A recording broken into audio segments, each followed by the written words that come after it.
Biasa. Well, everything needs to be acknowledged. Oke, saudara siap mendengarkan firman Tuhan pada pagi hari ini, amin. Oke, siapkan Alkitabnya, siapkan hatinya, siapkan perhatian yang terbaik untuk kita bisa mendapatkan firman Tuhan yang terbaik.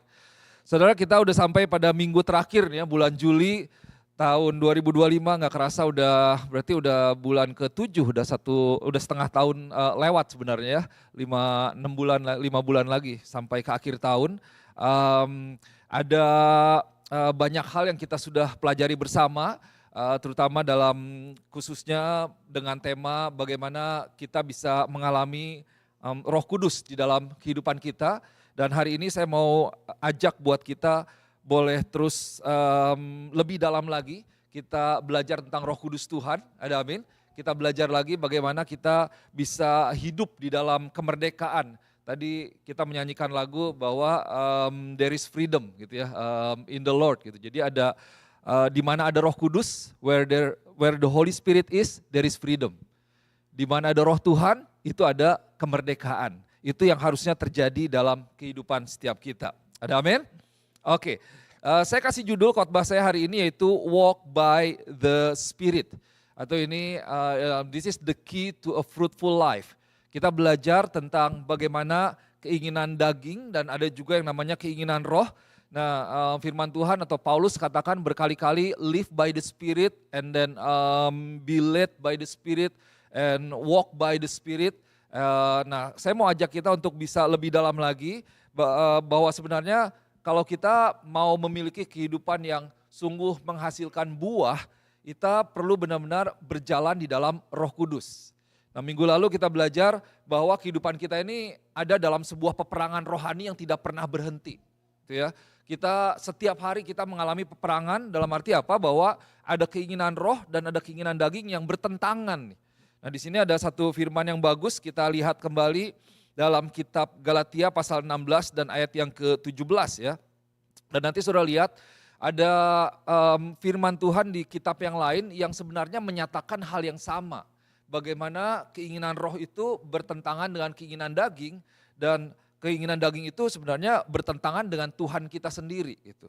So mari kita kembali kepada Galatia 5 ayat 16 dan 17 di mana di sini juga ada sebuah janji dari Tuhan untuk mengalami sebuah kehidupan yang penuh dengan kemenangan, for a victorious living. Oh, ini kurang kelihatan. Oke.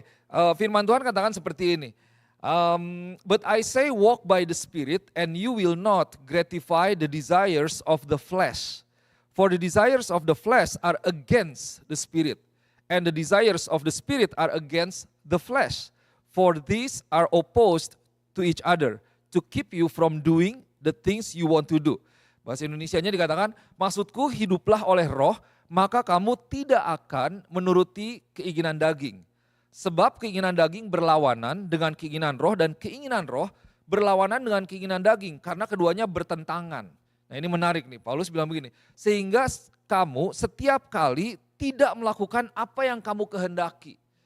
Gitu. Jadi firman Tuhan katakan bahwa kita nih ingin melakukan sesuatu yang baik, kita ingin mengikuti Tuhan, kita ingin melakukan firman Tuhan, tetapi sepertinya ada sebuah peperangan atau ada kuasa yang menahan kita tidak melakukan itu gitu. Nah, ini peperangan yang terjadi dalam kehidupan kita yang membuat kita seringkali frustasi nih. Aduh, kita mau hidup baik tapi kok susah ya? Kok saya jatuh lagi ya? Kok saya terjebak lagi dalam lubang yang sama istilahnya? Dalam banyak hal. Nah, saya mau ajak kita merenungkan yang kitab ayat berikutnya ya. Di dalam ayat 19 sampai ayat yang ke-23. Di sini dijabarkan memang list dari dua hal ini. Yang pertama dikatakan begini. Now the works of the flesh are evident. Perbuatan daging telah nyata. Saya nggak akan baca semuanya ya. Ayat yang ke-19 di situ dikatakan perbuatan daging telah nyata. Oke, saya ulangi lagi. Perbuatan dari daging atau the work of the flesh gitu. Telah nyata, itu dijabarkan di situ, ada banyak hal. Nah, kemudian dikatakan di ayat yang ke-22, tetapi buah dari roh. Saudara perhatikan, di situ tidak dikatakan pekerjaan roh. Oke. Yang pertama dibilang the work of the flesh, but and then Paul mentioned said in verse 22, but the fruit of the spirit. Ini sebenarnya bukan apa ya kalau dibilang kalau kita mau membandingkan ada istilahnya di sini apple to apple. Jadi bandingin tuh hal yang sama gitu. Jangan misalnya mau balapan Toyota Corolla dibandingin dengan WRX misalnya, itu nggak comparable gitu. Nah di sini Paulus menyatakan bahwa ada perbuatan daging, tetapi ada buah roh gitu. Nggak dibilang bahwa buah dari perbuatan daging atau pekerjaan roh. Nah kita akan masuk lebih dalam, saya percaya waktu kita boleh mengerti betul dalam firman Tuhan, kita bisa mengalami hidup yang benar-benar menghasilkan buah gitu, hidup yang berkemenangan. So, di ayat 19 dikatakan the works of the flesh atau perbuatan daging. Ayat 22 the fruit of the spirit atau buah roh. Nah apa itu yang dikatakan the work of the flesh? Kalau saudara perhatikan the work of the flesh atau perbuatan daging itu telah nyata. Jadi ada satu hal yang membawa kepada atau hasil, ya, is evident. Perbuatan daging itu memberikan sebuah kenyataan. Nah, ingat di ayat 17 sebelumnya juga bahkan kalau saudara lihat itu ada yang namanya perbuatan daging dan perbuatan buah roh ya. Nah, saudara kasih Tuhan, keinginan daging ini membawa kepada sebuah perbuatan.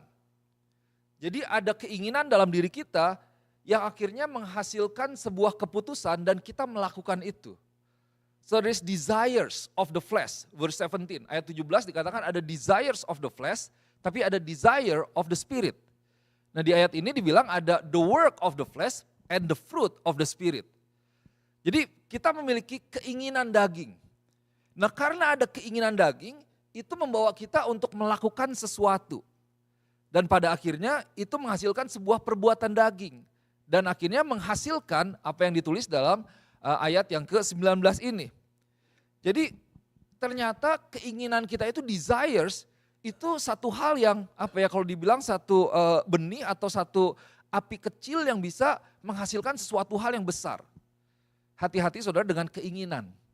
Gitu. Dengan keinginan. Nanti mungkin saya bisa sampaikan. Kayak misalnya ada contoh orang jadi kaya boleh nggak? Boleh dong. Saya berdoa supaya saudara diberkati. Tapi keinginan untuk jadi kaya itu mesti hati-hati.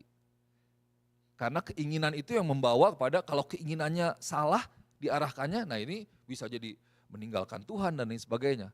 Tapi jadi kaya gimana? Oke. Wah kita kalau dibilang vision itu atau mission itu terjemahannya apa?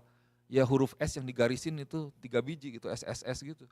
Untuk melakukan sesuatu memberkati orang kita selain waktu, ya kita perlu yang namanya ada uang ya. Kita kan mau beli backpack nggak bisa pakai daun gitu ke Walmart gitu ya, nggak bisa pakai yang lain, mesti pakai uang. Nah di sini maksudnya apa? Bahwa desires of the flesh, keinginan daging itu membawa kepada sebuah tindakan di mana kita melakukan sesuatu dan pada akhirnya menghasilkan sesuatu. Oke, ini pengertian yang sederhana. Nah, siapa yang melakukannya kalau dilihat? Kita sendiri, betul ya? Kita punya keinginan, kita melakukan. Nah, daging kita secara manusia, kita melakukan sesuatu. Gitu. Contohnya yang sederhana, kita dikecewakan orang. Ada keinginan dagingnya apa? Oh, keinginannya pengen marah nih, karena kesel. Keinginannya mau balas dendam. Nah, terus kita memutuskan pada akhirnya, oh iya, kita kesel, kita marah dan orang bisa marah itu bisa menghasilkan banyak hal. Ada hasil dari perbuatan daging yang dilakukan gitu. Nah tetapi kemudian dikatakan ada yang namanya the fruit of the spirit. Kalau tadi ada keinginan daging, sekarang ada juga yang namanya keinginan roh. Ayat 17, the desire of the flesh and the desires of the spirit. And both are opposed to each other. Mereka bertentangan, kedua keinginan ini. Di awalnya seperti itu ya. Jadi saudara ingat, kita memulai dengan roh. Saya sampaikan sepertinya waktu sebelum saya berangkat ke Indonesia ya, bahwa kita mengawali dengan roh, di mana ketika kita lahir baru, ketika kita menerima Yesus sebagai juru selamat, maka Tuhan memberikan roh kudusnya kepada kita. Dan kita mengawali dengan roh Tuhan. Dan roh Tuhan itu adalah roh yang kudus. Kehendak Tuhan adalah kehendak yang kudus, yang bertentangan dengan kehendak manusia atau kehendak daging atau keinginan daging. Ketika kita hidup mengikuti kehendak roh, dengan melakukan firman Tuhan, kita hidup sesuai dengan firman Tuhan, maka akan keluar buah roh dari diri kita. Nah ini yang dinamakan dengan the fruit of the spirit. Kalau the work of the flesh itu adalah tindakan kita sebagai manusia yang menghasilkan sesuatu, tetapi the fruit of the spirit itu bukan tindakan kita, bukan pekerjaan kita, dan juga bukan pekerjaan Roh Kudus. Nah, saudara perhatikan sampai di sini ya. Di sini tidak dibilang the work of the spirit, oke? It's very specific. There is a desires of the spirit, ada the work of the spirit, ada the fruit of the spirit. Paulus tidak bilang ini adalah pekerjaan Roh Kudus. Kalau dibilang di ayat yang bahasa Indonesia kan pekerjaan perbuatan daging atau pekerjaan daging itu telah nyata. Tetapi ini adalah buah dari roh. Nah maksudnya apa? Mari kita mengerti bersama-sama. Jadi saudara, kalau pekerjaan daging itu adalah pekerjaan kita, tetapi pekerjaan Roh Kudus itu adalah bukan juga pekerjaan kita.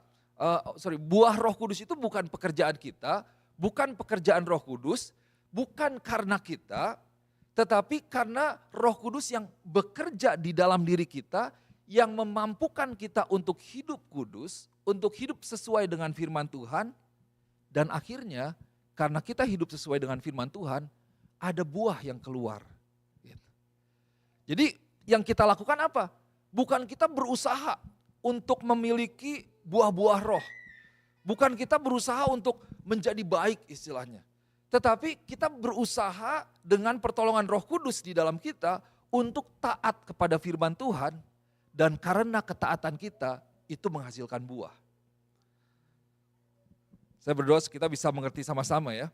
Jadi di sini dikatakan sehingga dari hidup kita itu keluar atau ada output, ada hasil yaitu buah roh.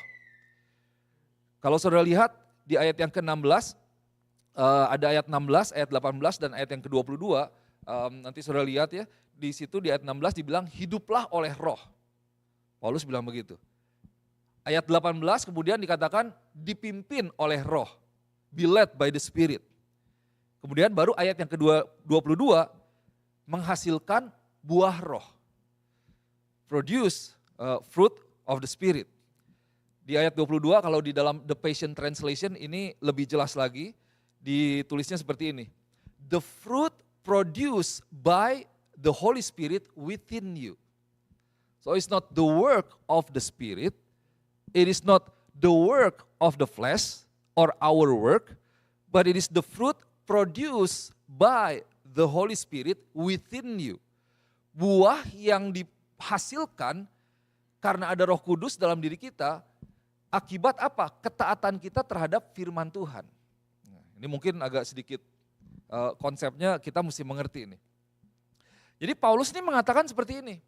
Ketika dia bilang buah roh, the fruit of the spirit, bukan pekerjaan roh atau the work of the spirit di dalam ayat yang ke-22, Paulus ini mau membandingkan antara sebenarnya ya bukan, dia mau menyatakan dengan jelas bahwa buah roh ini bukan hasil diri kita sendiri. Gitu. Oke, saudara bisa mendapatkan ya.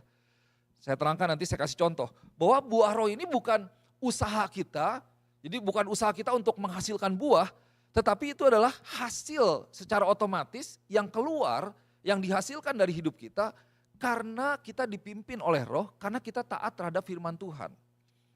Oke, jadi Paulus menekankan bahwa buah roh ini bukanlah pekerjaan roh dan bukan pekerjaan kita, tetapi buah dari ketaatan kita terhadap Roh Kudus. Contohnya, saya ambil contoh yang sederhana lagi, tentang mengampuni. Tadi kita dikecewakan orang gitu ya.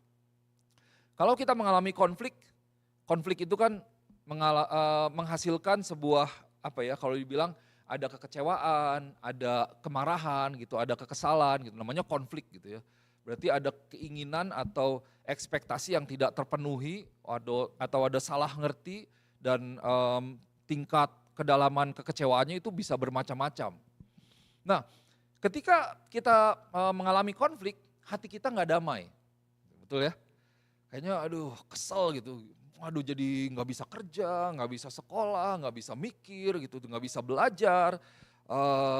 Terus kita berusaha mendapatkan damai. Ini kalau saya kasih contoh, tadi ada the work of the flesh dalam arti yang negatif, tapi ada the work of the flesh yang kita mencoba dari diri kita untuk mendapatkan damai itu. Aduh, kesel banget, udahlah kita refreshing dulu, kan gitu ya.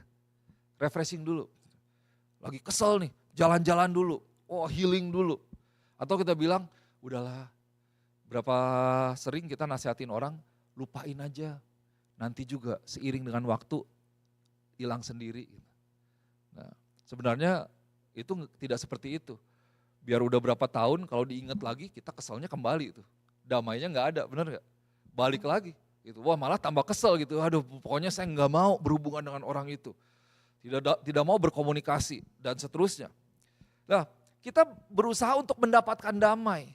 Kita berharap damai akan muncul seiring dengan kita melupakan atau seiring dengan waktu. Tetapi saudara yang kasih Tuhan, hidup di dalam roh itu berarti kita mengambil keputusan untuk mengampuni. Nah ini dia. Berarti mengampuni itu kita taat terhadap firman Tuhan. Dan bagaimana kita bisa mengampuni? Ada kuasa, ada kekuatan dari roh Tuhan di dalam diri kita, yang bekerja di dalam diri kita. Kalau dipikir secara manusia, oh tidak bisa, begitu berat, begitu mengecewakan, begitu dalam luka yang dihasilkan. Secara manusia pekerjaan kita nggak bisa mengampuni. Tapi waktu kita taat terhadap Tuhan, kita memutuskan untuk mengampuni dan ada kekuatan dari Roh Kudus, pada akhirnya kita mengampuni. Dan saudara jangan anggap remeh kuasa firman Tuhan.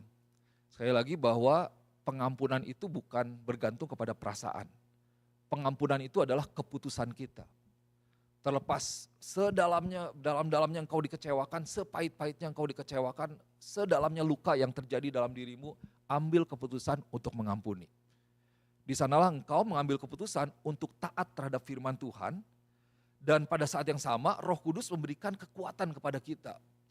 Berat, nggak gampang, tapi saya mau ambil keputusan untuk saya ampuni. Saya ampuni di dalam nama Yesus. Kalau bisa, praktikalnya engkau ketemu dengan orangnya. Kalau nggak bisa ya mungkin ada yang jauh, ada yang sudah meninggal mungkin, gitu ya. Kita membereskan hati kita. Nah, hasilnya apa? Ketika kita mengampuni, Tuhan memberikan kekuatan lewat Roh Kudusnya, maka hati yang kesel itu digantikan dengan damai yang sukacita dari Tuhan. Itu adalah buah roh. Kembali, bagian kita apa? Taat terhadap firman Tuhan. Ada pertolongan Roh Kudus dan akhirnya hasilnya damai itu ada dalam hati kita. Karena ada kuasa dalam pengampunan, ada kuasa di dalam ketaatan untuk melakukan firman Tuhan. Nah, saudara bisa membedakan jadi ya. Jadi ada the work of the flesh itu adalah pekerjaan kita, tetapi ada fruit of the spirit yang dihasilkan dari ketaatan kita terhadap Roh Kudus Tuhan.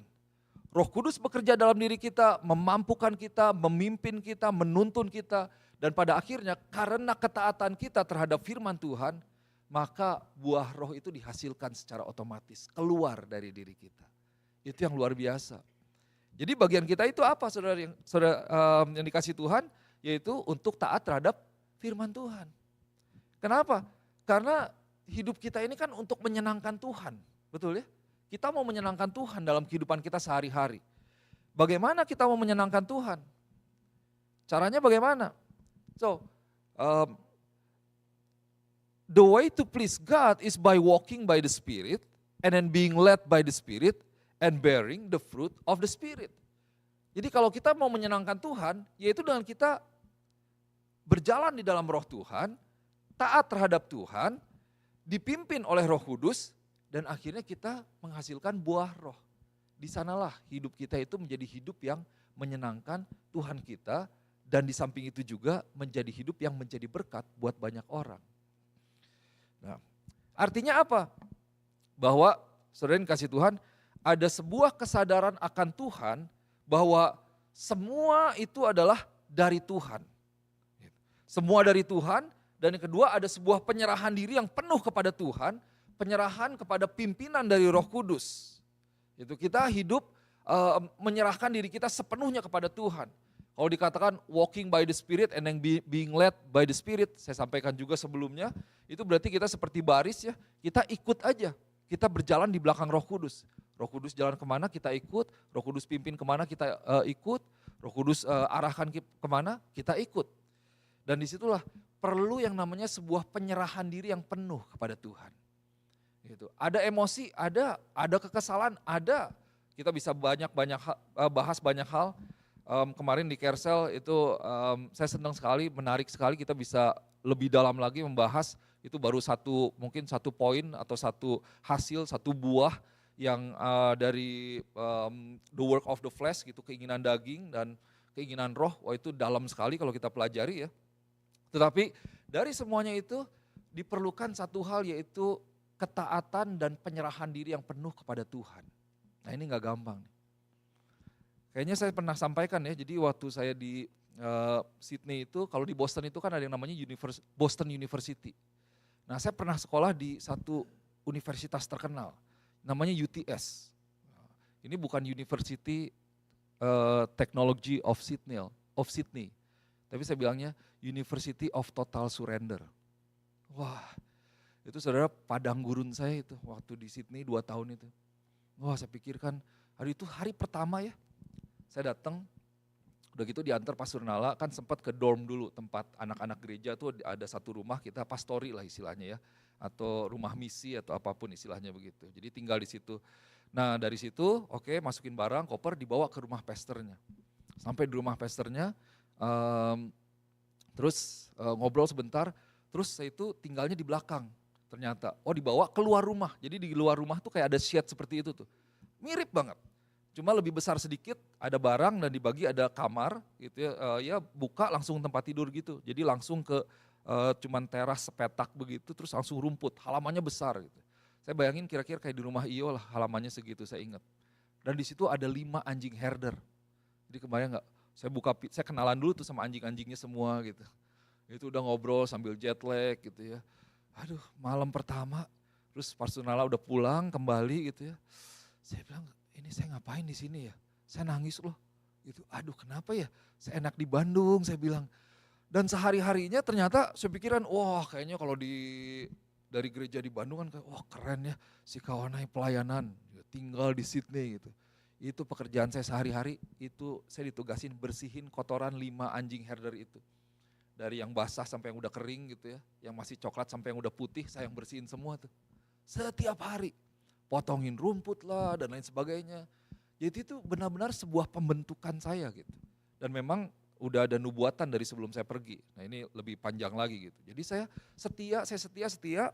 Jadi selama di sana itu benar-benar University of Total Surrender.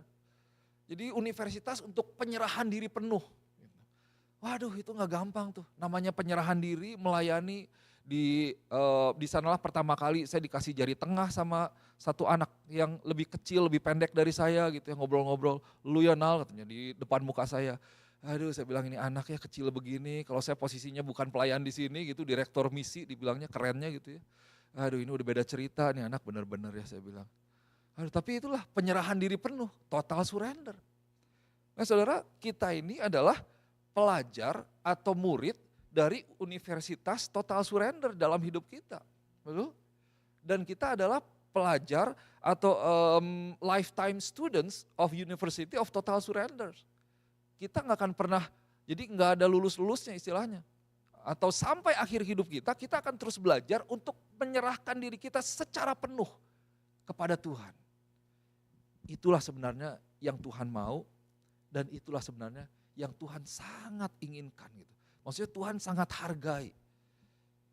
Tuhan mau untuk kita bergantung kepada Dia. Dan di sanalah kembali hubungannya dengan topik hari ini apa? Bahwa ketika kita menyerahkan diri kita secara penuh kepada Tuhan, kepada pimpinan dari Roh Kudus, kita taat aja melakukan firman Tuhan. Terlepas emosi, terlepas keadaan, terlepas situasi, apa kata orang, saya memutuskan untuk melakukan firman Tuhan. Dan di sanalah dari ketaatan kita akan keluar fruit of the Spirit. Saudara bisa mendapatkan ya. Jadi buah roh itu bukan satu hal yang kita usahakan. atau kerjakan. Banyak orang gagal loh mau menjadi baik, betul ya? Banyak orang memiliki banyak cara. Oh, lewat agama misalnya salah satunya menjadi cara untuk menjadi baik. Kekristenan bukan jalan untuk kita bisa menjadi baik loh. Tapi Yesus adalah jalan untuk kita bisa mengalami perubahan dalam hidup kita. Ada amin? Lewat roh Tuhan di dalam diri kita yang mengerjakan kebaikan, dari situlah akhirnya akan keluar buah roh dalam hidup kita. Nah, Paulus dia menyatakan sesuatu di dalam Roma pasal 7 ayat 18 sampai 19. So, saya bacakan dulu ya. Dalam bahasa Inggrisnya dibilang begini. Paulus bilang begini, sekarang kita ke kitab Roma, pindah pasal yang ke-7 ayat 18-19. And I know that nothing good lives in me. Wow, this is a strong statement loh. From the Apostle Paul. That is in my sinful nature. I want to do what is right, but I cannot. I want to do what is good, but I don't do it. I don't want to do what is wrong, but I do it anyway. Wah, Paulus bisa bilang begini loh. Seorang rasul Tuhan, dia katakan bahwa sebab aku tahu, dia sadar betul, acknowledge, bahwa di dalam aku, yaitu di dalam aku sebagai manusia, sebagai seorang manusia, dia bilang tidak ada sesuatu yang baik loh. Kenapa? Karena kita ini dikuasai oleh sinful nature. Sebab kehendak memang ada di dalam aku, tetapi bukan hal berbuat apa yang baik. Dia katakan sama seperti di dalam Galatia tadi, bahwa ada kehendak di dalam diriku, tapi kehendak diriku ini adalah kehendak daging, keinginan daging. Untuk memuaskan dagingku sendiri. Bukan satu kehendak yang baik, bukan berbuat apa yang baik. Paulus katakan seperti itu loh. Kita perlu merendahkan diri kita untuk mengakui sebenarnya siapa diri kita. Ayat 19. Sebab bukan apa yang ku kehendaki, yaitu yang baik yang aku perbuat, melainkan apa yang tidak aku kehendaki, yaitu yang jahat yang aku perbuat. Wah, Paulus struggle dalam hal ini. Dan dia menyatakan betul-betul, ini saudara kalau pastor saudara bilang, saudara saya ini sebenarnya bukan orang baik loh. Enggak ada yang baik di dalam diri saya ini orang jahat gitu. Wah, jemaat kan rada mundur juga. Orang kan, saya berdoa, saya baca firman Tuhan, wah pastor kita luar biasa. Paulus, rasul Tuhan, dia bilang begitu loh, enggak ada yang baik dalam diriku. Gitu. Bahkan aku berusaha, aku mau melakukan yang baik, tapi ujung-ujungnya yang buruk yang aku lakukan. Aku pengen tahu yang baik, tapi ujung-ujungnya yang ku kehendaki, yang aku inginkan, the desires of my flesh, yaitu yang jahat, itulah yang aku perbuat. I do it anyway. Aku melakukan yang buruk justru. Wow, that's amazing ya. Itulah diri kita ketika tidak ada Tuhan. Itu yang dinamakan sinful nature. Maka dari itu ada yang tanya, well kalau bayi kan belum berdosa. Betul, dia tidak melakukan dosa. Tetapi benih dosa sudah ada. Itu yang namanya sinful nature. Di sini ada enggak yang pernah ngajarin anak untuk ngebohong? Saya percaya enggak ada. Kalau ada keterlaluan banget sih. Tapi anak kita bisa ngebohong enggak? Bisa. Diajarin dari mana? Ya sinful nature. Benih dosa itu udah ada. Yang buruk-buruk itu kan seringkali enggak usah diajarin. Atau cepat belajarnya. Tetapi yang baik itu susah. Nah itu sinful nature. Nah kalau begitu kuncinya apa? Walk by the Spirit. The key di sini. To bear atau the key to a fruitful life. Walk by the Spirit. Kita harus kembali kepada roh Tuhan. Kita harus memulai dengan roh Tuhan. Kita harus memulai atau kembali kepada Yesus di dalam diri kita. So next slide boleh. Walking by the Spirit is giving God a place in our life and to take control of our life and to work in us, producing strong desires and enabling us to do the will of God. Nah saudara, mari kita mengerti bahwa berjalan di dalam Roh Kudus itu berarti kita memberikan tempat kepada Tuhan di dalam hati kita, di dalam hidup kita. menjadi raja, menjadi juru selamat, menjadi Tuhan atas hidup kita. Kemudian memberikan kendali penuh kepada Tuhan untuk mengarahkan kita, untuk membawa kita. Kemana Tuhan mau Dia bawa hidup kita, kita serahkan kepada Tuhan, kendalinya kepada Tuhan. Dan kemudian mengizinkan Roh Kudus bekerja di dalam diri kita, di mana Roh Kudus bekerja, Dia membangkitkan keinginan dari Roh Tuhan, keinginan untuk menggenapi atau menjalankan firman Tuhan, dan memampukan kita untuk melakukan firman Tuhan. Maksudnya seperti itu. Itu adalah pekerjaan Roh Kudus. Dan kembali ketika kita taat kepada Tuhan, memberikan hidup kita kepada Tuhan, Roh Kudus bekerja, memampukan kita, enable us to do the work of God, the will of God, to fulfill the words of God, then we will produce the fruit of the Spirit. Ini Yeskiel memberikan nubuatan di dalam kitab Perjanjian Lama, ayat 30, Yeskiel 36 ayat 26 sampai 27 ya. Di sini dibilang begini. And I will give you a new heart, and I will put a new spirit in you. I will take out your stony, stubborn heart and give you a tender, responsive heart. And I will put my spirit in you, so that you will follow my decrees, my law, my words, and be careful to obey my regulations, or my law, or the words of God. Yeskiel menubuatkan pada awalnya ada satu saat di mana kamu akan kuberikan hati yang baru. Tuhan katakan begitu. Dan roh yang baru di dalam batinmu, dan aku akan menjauhkan dari tubuhmu hati yang keras, dan kuberikan kepadamu hati yang taat, hati yang lembut, hati yang sederhana. Ayat 27, rohku akan kuberikan diam di dalam batinmu, dan aku akan membuat kamu hidup menurut segala ketetapanku, dan tetap berpegang kepada peraturan-peraturanku dan melakukannya. Kapan itu terjadi? Pada saat pencurahan Roh Kudus. Roh Kudus dicurahkan, kita menerima Roh Kudus, Roh Tuhan, ada hati yang baru.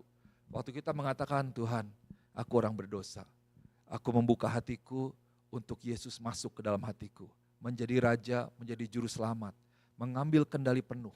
Aku percaya mulai saat ini aku boleh menjadi bagian di dalam kerajaan Allah.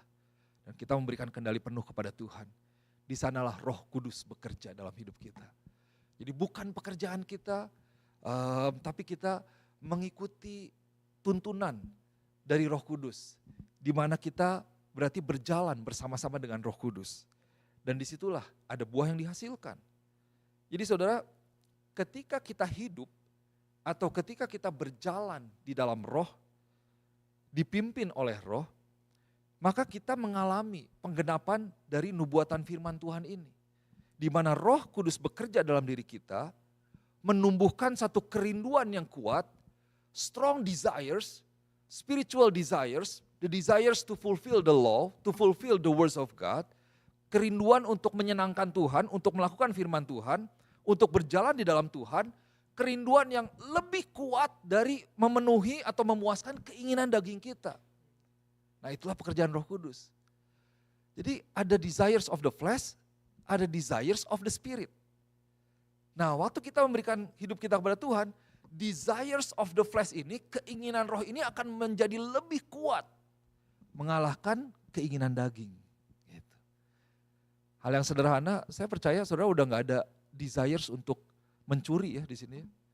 Kalau nemu dompet, saya percaya setiap kita di sini nemu dompet, oh bukan punya saya, ya kita kembalikan. Gitu.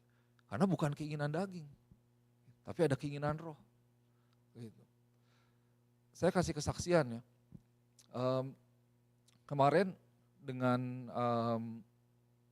kita beres-beres kan di apartemennya Tante Mona kan kita menemukan banyak harta karun istilahnya yang beres-beres tahu semua. Ada uang cash dan semuanya tercatat dan dilaporkan. Itu yang namanya accountability. Difoto, divideoin prosesnya dan sampai hari ini semua keluarga tahu. Dan termasuk ada emas dan permata gitu. Permata enggak sih kayaknya. Emas-emasannya. Ada jam-jam yang saya nggak tahu berapa harganya, tapi emas itu banyak. Terus di rumah udah dicatat semua, di foto. Terakhir kan mau dibawa, udah sempat waktu saya mau berangkat mau dibawa sebagian, nggak sempat. Tapi kemarin jadi waktu Pak Edwin pulang, beliau sempat bawa sebagian. Saya bilang teknisnya istilahnya, Pak bawa Pak sayang, cuman jangan dibawa semua. Takutnya kan nanti imigrasi custom ya. Wah ini Bapak ini kok bawa perhiasan, emang Bapak pakai gelang, pakai kalung gitu kan lucu juga gitu ya. Mau dipakai nggak bisa juga, masa Pak Edwin dipakein gelang, kalung gitu. Pak bawa apa yang bisa dibawa secukupnya, nanti saya juga mau ke Indonesia. Nah makanya kemarin sama anak-anak perempuan udah tuh di pesawat sebelum turun pakein gelang semuanya, pakein perhiasan semuanya, biar aman. Maksudnya itu kan bukan punya kita, tapi diserahkan kepada keluarga yang berhak ya. Tapi saudara, saya mau saksikan begini. Sebelum beliau pulang, ini kan dikasih tahu Pak ini ada ini, ada ini, ada ini. Kami serahkan, ya nanti deh Pak Ronald simpen dulu, kan waktu itu sibuk ya, wah kunjungan dan lain sebagainya, tapi mereka udah tahu, mereka meeting keluarga, ada urusan tanah lah, urusan rumah dan lain sebagainya. Setelah ngobrol, biasa aja, sehari-hari udah gitu kasih gitu. Terus suatu pagi Pak Edwin ketemu saya, dia kasih tahu begini, yang membuat saya kaget luar biasa. Pak Ronald, tadi malam kami sudah kumpul keluarga di Zoom. Jadi udah mereka juga, Pak Edwin tidak sendiri, jadi dia laporkan juga dengan keluarga yang ada di sana. Ini emas ini kalau ditimbang, oh ya tadi sekitar ada 200 gram kali. Saya lihat di Indonesia, karena emas Indonesia ya, 1 gramnya itu 1.800.000 gitu. Jadi kira-kira 200 gram berapa saudara? 300 juta ada ya? 300 juta loh, saya 300 juta loh. Pak Ronald, kami sudah ngobrol dan kami keluarga memutuskan untuk memberikan semua perhiasannya untuk Pak Ronald.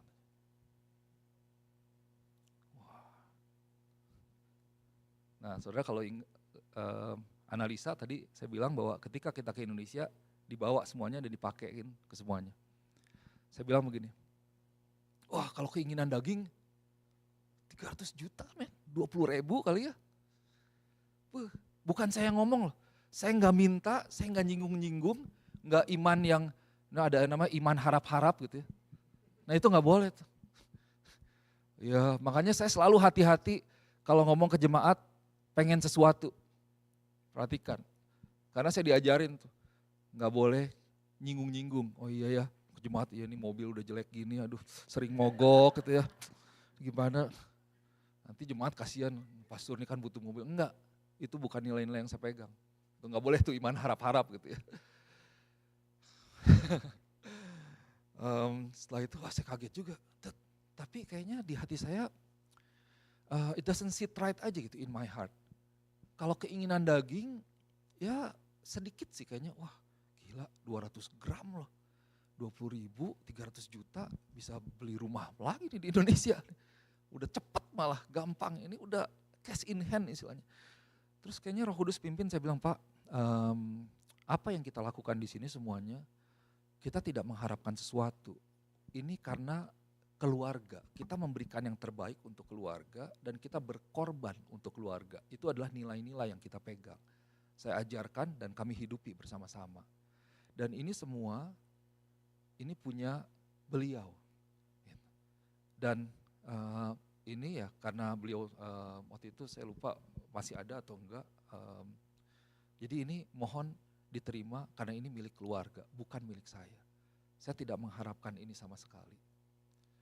Beliau diem, ya udah, oke kalau begitu Pak, terima kasih. Singkat cerita, ya nggak jadi itu. Dalam hati, coba insist gitu ya, enggak Pak, kami udah putuskan Pak, benar-benar Pak gitu. Ya sebenarnya Pak kalau dipaksa ya gimana juga gitu, kan saya bilang begitu ya. Tapi saudara, saya nggak minta, saya nggak singgung-singgung, saya nggak, ya Pak ini kita capek juga nih Pak, gitu kan ada ongkos apa segala macam, enggak sama sekali, yang semuanya beres-beres tahu semuanya.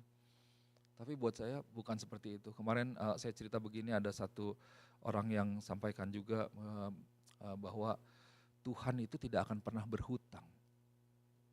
Kita kadang-kadang apa kalau kata orang Sunda tuh hejo, ngelihat yang hejo tuh. Matanya ijo gitu ya, ngelihat yang ijo, ngelihat Benjamin gitu, ngelihat itu, aduh kayaknya wah. Tapi it just doesn't sit right. Tuhan yang akan gantikan gitu, Tuhan yang akan ganjar apa yang kita lakukan. Ada amin. Nah saya bicara tentang keinginan daging dan keinginan roh. Dan juga ada buah roh, selain ada buah dari daging. Keinginan daging menghasilkan perbuatan daging dan menghasilkan kehasil dari daging. Tapi keinginan roh dan bagian kita menaati desires, menaati firman Tuhan. Maka buah roh itu akan keluar dengan sendirinya. Dan itu menjadi kesaksian luar biasa buat banyak orang. Saudara yang kasih Tuhan, kalau dari ayat ini dikatakan bahwa ada hati yang baru, ada roh yang baru. Semuanya dimulai dari Tuhan.